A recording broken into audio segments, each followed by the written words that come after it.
And we're back with more Star Wars. In preparation for the big garage sale, I am going through as many Star Wars tubs as I can. It's 12 hours to go. I need more material to get out of the house. Because we're at that point now where if this figure is literally worth $6 on eBay and the buyer has to pay $6 shipping plus tax, sales aren't that good, let's put it that way. But at a sale, I'll get the $8. So, I mean, might as well just take the money and run, right? Right, Amidala? That's damn right, you monkey. Damn right. Nice figure, actually. This is one of the cooler figures for Amidala, especially for Heck of the Clones. I'm kind of curious what this one might be worth, but nice piece. May keep it. I'm kind of one of those people who's like, I let a lot of this stuff go, but I'm keeping samples from every time frame. This was a nice art too with little worms. The batteries still work. Those are some damn good quality batteries. I know, R2. I love you too. Just don't watch anything from the Acolyte, okay?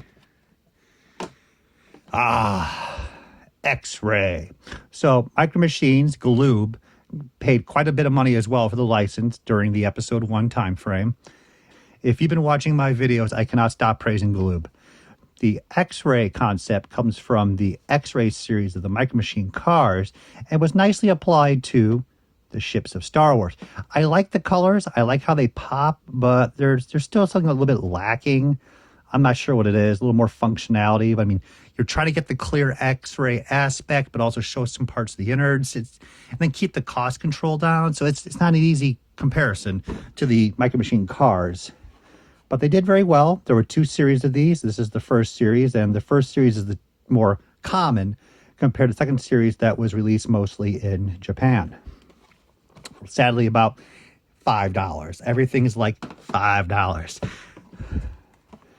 Bendy's. So, Bendums by Juice Toys is a collectible. Did you know that? It's collectible.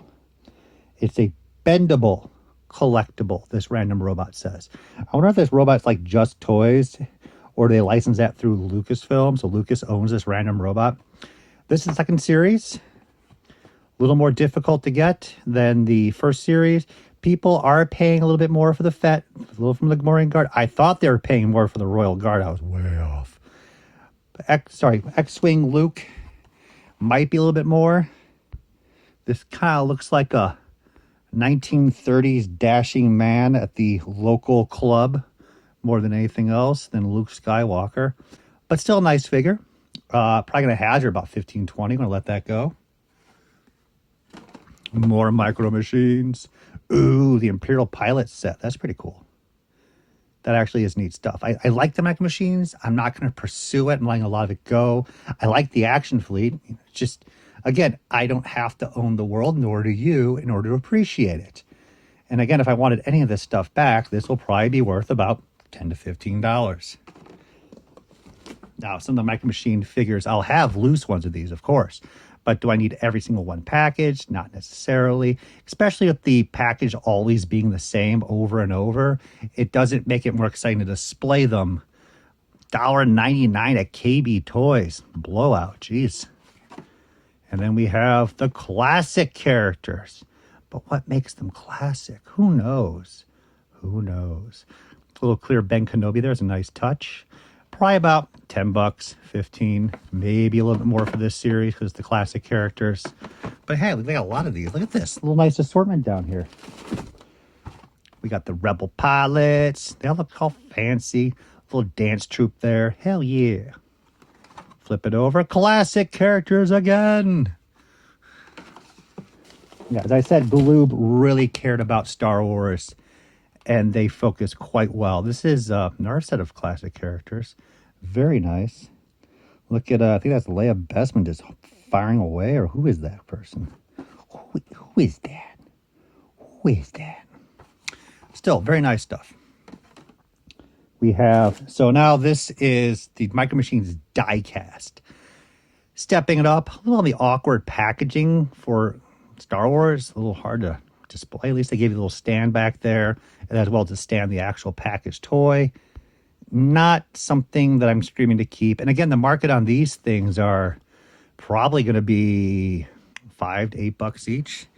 And if you think about these These are the precursors to titanium from Hasbro. These are die-cast Star Wars ships, beautifully detailed, and I would not doubt it. I've never compared it, just thought about it.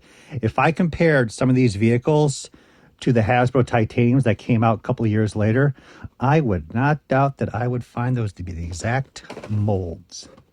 There's just no way. There's just no way. These were adorable. So these are the Play School Star Wars. I like the Tauntaun. I love the Wampa. I love when they cutesify the creatures like this. The Reek, they did a great job with. And the market used to be pretty strong on these. They used to run about $35, and I'm pretty sure now we're at like $10. And since this was made, Galactic Heroes has come out, the Nara Play School line. I mean, they just keep pumping it out. And there's not much of a vintage collector mentality when it comes to these 2000s Star Wars toys. People like to collect them, but there's no like voracious appetite behind them to devour all that is and go crazy and write articles and books and just go nuts. We have the Death Star, which literally should be more aptly named the Death Ball, because this is just a giant metal ball that you can chuck at your neighbor that you hate so much. This is not more of a toy, more of a weapon. Let's just be bluntly honest, huh? Huh? Yeah. Lovely figures, like the Executioner up there. That's nice. I like the little snow speeder. I mean, they're lovely pieces, but again, I can have them loose and be happy. Or can I be happy? That is a true question. Wonderful Calamari Cruiser. Wonderful Calamari Cruiser. Little Bespin there. From the final lineup, it looks like. About 10 to 15. Beep, boop, beep, boop, beep, beep, beep, boop. If I'm correct, this was the first of the talking R2-D2s, the Electronic Power FX. And my brother got this, pieced up the whole little backdrop here and cut it out. It's really a nice piece. I mean, you were paying, for a talking R2-D2, and then this was like, at the time, you had to pay a premium for this because it's talking and it sounded really amazing. And then like 5 years later, it's just a common feature in a toy. It's kind of crazy, right? This would be considered a deluxe, probably about $10 plus retail. Non-functioning. We have the 300th Boba Fett, which is the 300th figure, not the 300th Boba Fett. We're getting very close, probably, right, to 300 Fetts now. Nicely done. Nicely done. They cared. They were making some special stuff for the fans that's time. Rocket firing backpack. Hell yeah. Probably about 10 to 15. I don't know. I don't see it that often in stores. We have Luke Bespin Duel. So this is after he fell. The figure just didn't get it there in time. Oh, that's why. I'm sorry. So, why are we even keeping this? Crazy. And then the Legos. Oh, my God. Oh, my God, it still works. How about that for a double? Oh, my God. So this is the R2-D2 electronic. I can't pronunciate or mentally think and picture everything. But this is the control box for your building your Lego set with Technic so it can function, motor inside and so forth. There's all the sensors. They would come out every couple of years, the new one, and the box would get more updated and more upgraded, and it was better and better and better. So 15 years ago, this box was like $30, $40. I don't know why it's in here. And as they upgrade more and more, people want the better box to utilize, not the older one. And this is probably only worth about $5 now, to be honest with you. Pez. Oh, my God, Pez.